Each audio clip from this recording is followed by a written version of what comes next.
Hello, my name is Nichola Smalley and I'm the translator from Swedish of Andrzej Tichý's Wretchedness, which was published by And Other Stories.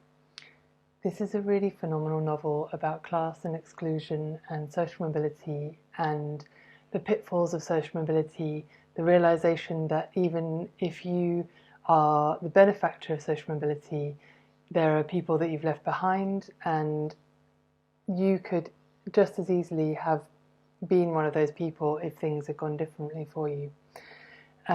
It's a very complex novel that was a really fun challenge to translate because it brings in, so it's written in 8 sections which start off in quite a simple or quite a straightforward way and gradually become more entangled in themselves. One motif that runs through the novel is an image of the wax plant, the Hoya, it's called, this plant on the front here. And I'm going to read a short section that starts with one of those images. That last day, a Friday afternoon at the beginning of October, I was waiting for the guitarist and the composer down by the canal, by the gravel track between the police station and the water. I stood there thinking about the wax plants, whose whitish pink and perfumed petals had opened overnight, and about some of the lessons I felt I might take away from that morning's practice of a Chelsea piece, which had been as focused as it was fruitful. And just as I was unsuccessfully trying to remember the name of an Italian philosopher who'd written a long and exceptionally deep and incisive essay on Chelsea's work and importance, a guy came up to me and asked if I could spare any change for the homeless. I felt about in my right pocket and found a 20-krona note, scrunched up, irregularly folded, which I gave to him. He took it without a word and stuffed it in the pocket of his black jacket, whose fur-edged hood was pulled up, hiding large parts of his head. I was smoking, and I could see that he was looking at the cigarette, following it with his eyes. I saw him, but I didn't offer him one.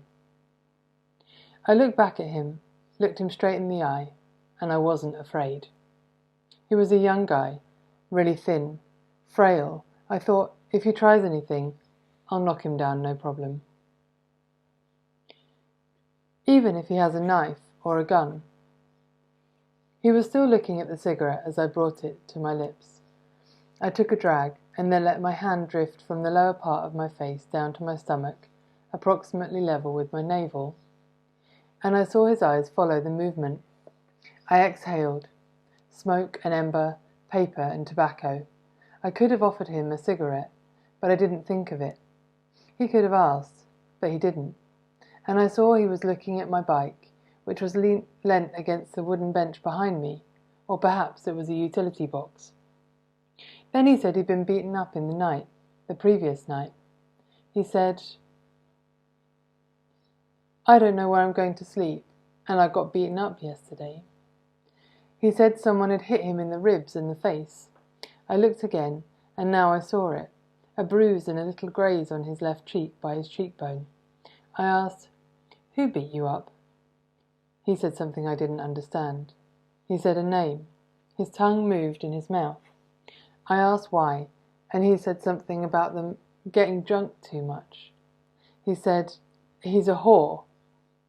These words made me flinch a little, as though their aggression was too intimate, and all at once I thought of Robert, a childhood friend I'd recently bumped into on a sunny day, down by the sea, down by Limhamn Fields, before a 5-a-side match.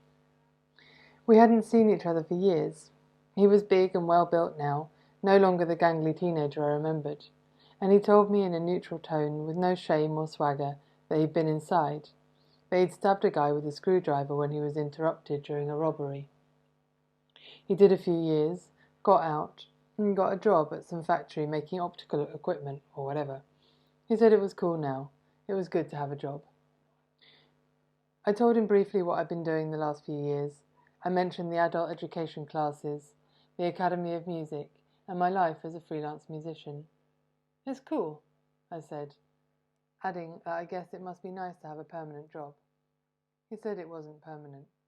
He was on a 0-hours contract. "But there's stuff to do," he said. So one reason that I really loved Wretchedness and I wanted to translate it so much was the extraordinary way that it combines form with content. It creates, it's exploring disorientation and a sort of loss of self in a way, or a loss of certainty in one's own identity, and it does it by using a form that makes the reader somehow lose their sense it basically disorients the reader and makes them feel very discombobulated in a way that I think was absolutely fantastic and an extremely powerful reading experience. When I got to the end of the book, having read it for the first time in Swedish, I felt like I'd had an extremely strong physical experience. I felt intellectually challenged. Like I didn't know exactly what was going on, but I really wanted to. I mean, I had to go back and read the last 20 pages again because I felt so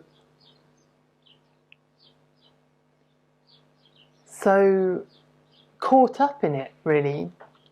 And I think that it's quite rare to read a book that deals with class and social issues, but that really makes art out of that subject matter.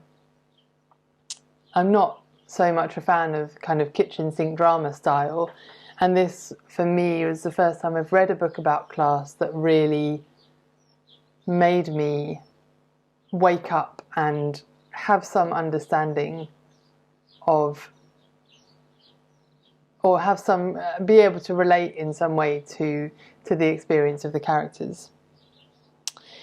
Translating it was a really fun experience, partly because the book has an incredible flow and an incredible rhythm, and when I was translating it, I did a lot of reading aloud, and both when I was translating and editing it, reading it aloud, reading it against the Swedish, so reading both kind of reading a passage in one language and a passage in the other, to try and find a rhythm that worked for both,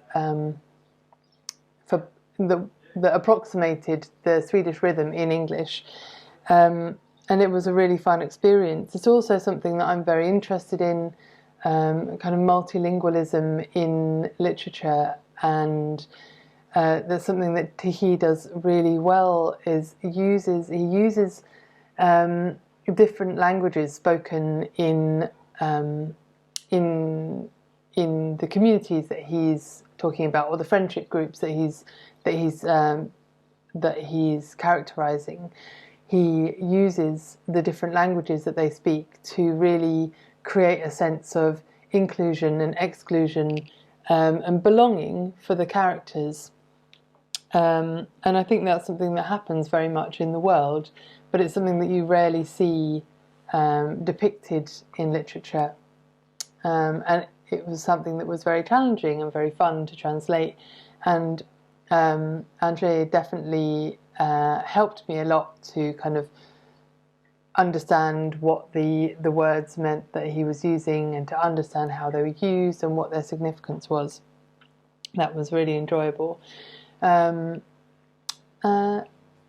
think the last thing I'd like to say is just thank you very much to the judges of the Oxford-Weidenfeld Translation Prize for choosing this book and choosing my translation for the shortlist. It's a real honour, and I hope you have a lovely day. Bye.